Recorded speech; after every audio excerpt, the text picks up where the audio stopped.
नमस्कार दोस्तों, चलिए जान लेते हैं उत्तर प्रदेश की छोटी बड़ी खबरें सिर्फ 5 मिनट में। और वीडियो पसंद आए तो लाइक जरूर कर देना और चैनल को सब्सक्राइब करना ना भूले।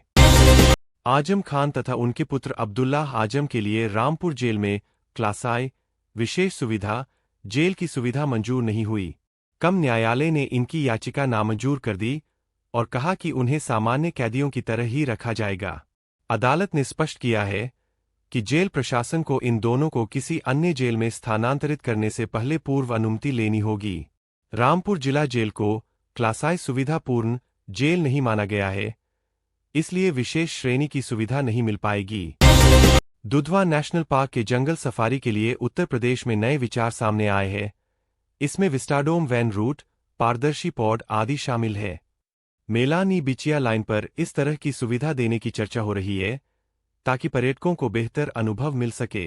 यह कदम पर्यटन को बढ़ावा देने तथा वन्यजीव संरक्षण के साथ साथ आर्थिक गतिविधियों को भी बढ़ावा देने की दिशा में माना जा रहा है।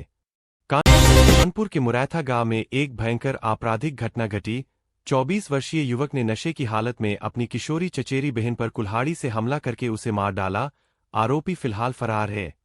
यह घटना सामाजिक पिछड़ापन, घरेलू हिंसा तथा नशे के असर को फिर से उजागर करती है। पुलिस ने मामला दर्ज किया है और आरोपी की तलाश जारी है। स्थानीय समाज में रोष व्याप्त है। राज्य में आतंकवादरोधी रणनीति में बदलाव देखा जा रहा है। अब आतंकवादी समूह लो इंटेंसिटी टारगेट्स यानी स्थानीय हस्तियों, पूर्व सांसदों आदि को निशाना बना रहे हैं ताकि स्थानीय स्तर पर उभार पैदा किया जा सके। इस प्रकार की रणनीति में बड़े हमले की बजाय छोटे छोटे अस्थिर कर देने वाले हमले शामिल हो सकते हैं। इससे सुरक्षा एजेंसियों के लिए चुनौती बढ़ गई है, क्योंकि पहचान और निवारण दोनों ही कठिन हो रहे हैं। प्रयागराज जिले में मतदाता सूची एन्यूमरेशन फॉर्म्स के वितरण में उन्नत कार्य हुआ है। 98% से अधिक का आंकड़ा पार हुआ है। अब स्पेशल इंटेंसिव रिवीजन प्रक्रिया जारी है, जिसमें नामांकन, संशोधन आदि पर विशेष जोर दिया जा रहा है। यह चुनावी प्रक्रिया पारदर्शिता और व्यापक भागीदारी की दिशा में महत्वपूर्ण माना जा रहा है। यूपीएसआरटीसी ने नोएडा अंतर्राष्ट्रीय हवाई अड्डा, नोएडा इंटरनेशनल एयरपोर्ट से कई जिलों गाजियाबाद, हाथरस, बुलंदशहर आदि के लिए सीधी बस सेवा प्रारंभ करने की योजना बनाई है। इस तरह की बस सेवा से उन जिलों के लोगों को हवाई अड्डा और अन्य परिवहन केंद्रों तक बेहतर पहुंच मिलेगी। इससे राष्ट्र विकास एवं क्षेत्रीय समावेशन की दिशा में कदम माना जा रहा है। राज्य में सरकारी छुट्टी दिन में बदलाव किया गया है। अब 24 नवंबर की जगह 25 नवंबर को स्कूल, कॉलेज तथा कार्यालय बंद रहेंगे। राज्य शासन ने आदेश जारी कर दिया है। इस तरह का बदलाव प्रशासन दस्त स्तर पर समायोजन मांगता है। नागरिकों, शिक्षा संस्थानों और कार्यालयों को इस सूचना के अनुरूप तैयार रहने की सलाह दी गई है। उत्तर प्रदेश में बिजली कर्मियों ने निजीकरण के विरोध में 27 नवंबर को पूरे प्रदेश में प्रदर्शन करने का निर्णय लिया है। इसमें अधिकारी कर्मचारी एकजुट होंगे। यह चरणबद्ध विरोध है, जिसमें बिजली वितरण, पावर सेक्टर सुधार आदि विषयों को लेकर असंतोष व्यक्त किया जा रहा है। सरकार एवं बिजली विभाग दोनों के लिए यह एक बड़ी चुनौती है, क्योंकि सेवाओं पर असर पड़ सकता है। चिकित्सा क्षेत्र में एक गंभीर घटना सामने आई है। मेरठ में एक डॉक्टर पर आरोप है कि उन्होंने एक बच्चे की खून बह रही जख्म पर स्टिचिंग न करके फेविक्विक चिपकाया। जांच जारी है। यदि यह आरोप सही पाया गया तो यह चिकित्सा शिक्षा, मरीज सुरक्षा एवं नैतिकता के दृष्टिकोण से बहुत चिंता का विषय होगा। इस घटना की वजह से अस्पतालों, चिकित्सा संस्थानों में निगरानी प्रक्रिया पर भी सवाल उठ रहे हैं। विभिन्न जिलों से अपराध से जुड़ी घटनाएं लगातार सामने आ रही है। उदाहरण स्वरूप सुल्तानपुर में पुलिसकर्मियों पर हमला, उन्नाव में फावड़े से हत्या, लखनऊ में ई-रिक्शा समस्या आदि। इन घटनाओं से यह संकेत मिलता है कि स्थानीय स्तर पर कानून व्यवस्था की चुनौतियां कायम हैं।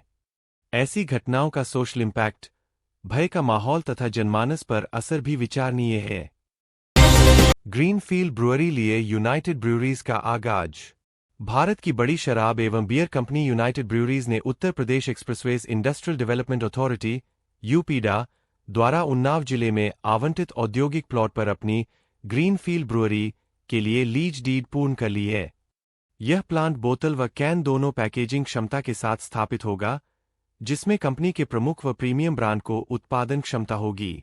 लक्ष्य रखा गया है कि यह प्लांट FY27 की दूसरी तिमाही Q2 तक चालू हो जाए, यानी लगभग अगले साल के मध्य तक।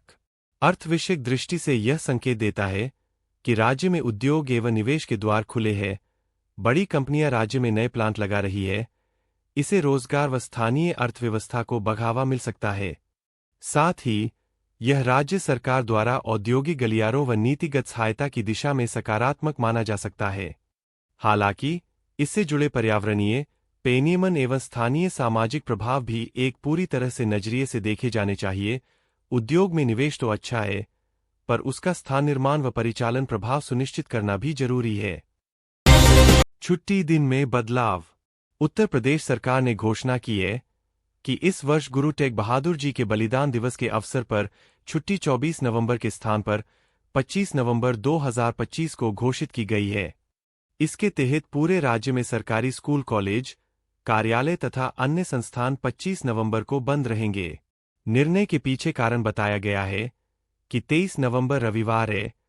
अगर 24 को अवकाश होता तो 2 लगातार छुट्टियां बन जातीं। सरकार ने यह स्थिति टालने का निर्णय लिया। प्रतिक्रिया।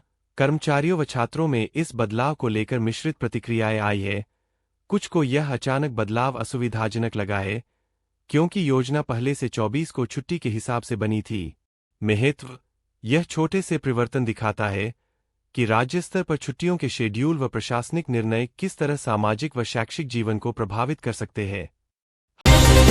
हरदोई के एक स्कूल में गैस लीक घटना, 16 छात्र बेहोश। हरदोई जिले के संडीला में स्थित लायंस पब्लिक स्कूल, संडीला में एक दुर्घटना हुई है, जहां लगभग 16 छात्र छात्राएं अचानक बेहोश हो गए। घटना 10 बजे के करीब घटी, जब स्कूल की प्रयोगशाला दूसरी मंजिल से गंध व दूषित वातावरण फैला और छात्रों को खांसी, सांस लेने में दिक्कत व बेहोशी हुई। प्रारंभिक जांच में पाया गया है कि यह संभवतः गैस लीक नहीं बल्कि किसी ने पेपर स्प्रे का प्रयोग किया और उसके धुएं गैस का असर फैला हो सकता है। राज्य के मुख्यमंत्री द्वारा इस मामले की तहकीक करने हेतु निर्देश जारी किए गए हैं। चिंता का विषय। स्कूलों में सुरक्षा मानक, आपात प्रबंधन, प्रयोगशालाओं व वेंटिलेशन की स्थिति, बच्चों की तात्कालिक चिकित्सा सुविधा, ये सभी सामने आए हैं। क्या करना चाहिए? स्कूल प्रशासन को जांच समुचित रूप से करवानी होगी। इससे भविष्य में ऐसी घटनाओं को रोकने के अंग देखे जाने चाहिए। मतदाता सूची पुनरीक्षण में लापरवाही, एसडीएम ने चेतावनी जारी। राज्य में चल रहे मतदाता सूची के विशेष गहन पुनरीक्षण स्पेशल इंटेंसिव रिवीजन अभियान के दौरान बलरामपुर जिले में लापरवाही सामने आई है। एसडीएम हेमंत कुमार गुप्ता ने 10 सुपरवाइजरों को चेतावनी दी है कि उन्होंने सूची तैयार करने में धीमी प्रगति दिखाई।